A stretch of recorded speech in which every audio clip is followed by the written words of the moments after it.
SC వర్గీకరణపై supreme court తీర్పు Madiga reservation పోరాట సమితి బిడ్డలకు అంకితమన్నారు ఎంఆర్పీఎస్ అధ్యక్షులు మందకృష్ణ మాదిగ. అణగారిన వర్గాలు, పేద వర్గాల వైపు న్యాయం నిలబడిందన్నారు. ప్రధాన న్యాయమూర్తులతో పాటు ఇతర న్యాయమూర్తులకు కృతజ్ఞతలు తెలిపారు మందకృష్ణ. ఎప్పటికైనా ధర్మమే గెలుస్తుందని ఇవాళ రుజువైందన్నారు. తమకు అండగా నిలబడ్డ ప్రధాని మోదీ, అమిత్ షా, కేంద్ర మంత్రి కిషన్ రెడ్డిలకు కృతజ్ఞతలు తెలిపారు. చంద్రబాబు ఆధ్వర్యంలో ఎస్సీ వర్గీకరణ అమలు జరుగుతుందన్న నమ్మకం ఉందన్నారు మందకృష్ణ.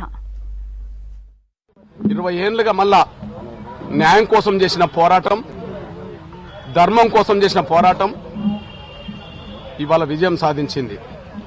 ఆనాడు చెప్పాం ఏనాటికైనా ధర్మమే గెలుస్తుంది అని.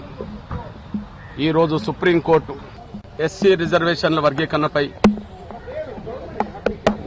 సుప్రీంకోర్టు చీఫ్ జస్టిస్ గారి ఆధ్వర్యంలో 7 జడ్జిలతో కూడిన రాజ్యాంగ ధర్మాసనం, 6 జడ్జిలతో కూడిన రాజ్యాంగ ధర్మాసనం మెజార్టీ తీర్పు ప్రకారంగా 6 వర్గీకరణ చేసుకునే అధికారం రాష్ట్రాలకు ఉన్నదని చెప్పి స్పష్టం చేయడంతో ధర్మమే గెలిచింది.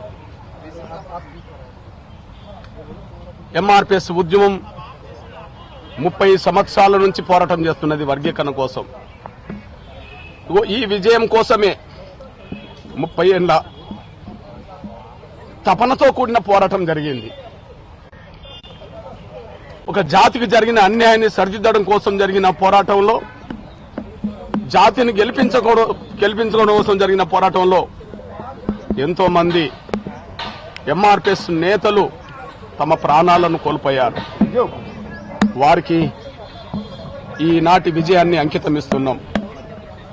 30 ఏళ్లుగా అలుపెరగని పోరాటం చేస్తూ వచ్చిన, కష్టాలు వచ్చినా, బాధలు వచ్చినా, దెబ్బలు తగిలినా, జైలు పాలైనా, నిందలు పడ్డా, ఎన్ని రకాలుగా అవాంతరాలు, అడ్డంకులు ఎదురైనా మొక్కవోని దీక్షతో, అకటింత పట్టుదలతో 30 ఏళ్లుగా ఉద్యమాన్ని ముందుకు నడిపించిన ఎంఆర్పీఎస్ మాదిగ బిడ్డలందరికీ ఈ విజయాన్ని అంకితమిస్తున్నాం.